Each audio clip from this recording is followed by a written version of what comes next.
തൃശൂർ മാന്നാമംഗലം ആനക്കുഴിയിൽ കിണറ്റിൽ വീണ കാട്ടാന ചരിഞ്ഞു. ആനക്കുഴി സ്വദേശി സുരേന്ദ്രന്റെ വീട്ടുപറമ്പിലെ കിണറ്റിലാണ് കൊമ്പൻ വീണത്. മണിക്കൂറുകൾ നീണ്ട രക്ഷാപ്രവർത്തനങ്ങൾക്കിടെ ഇന്ന് രാവിലെയാണ് ആന ചരിഞ്ഞത്. ഇന്ന് പുലർച്ചെ 1 മണിയോടെയായിരുന്നു സംഭവം. ആനക്കുഴി സ്വദേശി സുരേന്ദ്രന്റെ വീട്ടുപറമ്പിലെ കിണറ്റിലാണ് കൊമ്പൻ വീണത്. ആഴമുള്ള വെള്ളമുള്ള കിണറ്റിലാണ് ആന വീണത്. ആനയെ കരയ്ക്ക് കയറ്റാനായി JCB ഉപയോഗിച്ച് മണിക്കൂറുകളോളം പരിശ്രമിച്ച മണ്ണുമാന്തി ആനയുടെ സമീപത്ത് വരെ എത്തിയതായിരുന്നു. ഇതിനിടയിലാണ് ഇന്ന് രാവിലെ 7 മണിയോടെ ആന ചരിഞ്ഞത്. അനങ്ങാനാവാതെ കിണറിൽ കുടുങ്ങിയ നിലയിലായിരുന്നു ആന കിണറിൽ കിടന്നത്.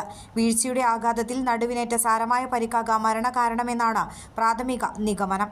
മാന്നാമംഗലം ഫോറസ്റ്റ് സ്റ്റേഷൻ പരിധിയിൽ വരുന്ന പ്രദേശമാണ് ആനക്കുഴി. ക്രൈൻ ഉപയോഗിച്ച് ആനയുടെ ജഡം പുറത്തെത്തിച്ചു. വനത്തിൽ കൊണ്ടുപോയി പോസ്റ്റ്മോർട്ടം നടത്തി സംസ്കരിക്കും. നിരന്തരം ആനശല്യമുള്ള മേഖലയാണ് മാന്നാമംഗലം. കഴിഞ്ഞ ദിവസവും ആനക്കുഴി പ്രദേശത്ത് കാട്ടാന ഇറങ്ങിയിരുന്നു. പോസ്റ്റ്മോർട്ടം നടപടികൾക്ക് ശേഷം മാത്രമേ മരണകാരണം സംബന്ധിച്ച് വ്യക്തത വരൂവെന്ന് വനം വകുപ്പ് അറിയിച്ചു.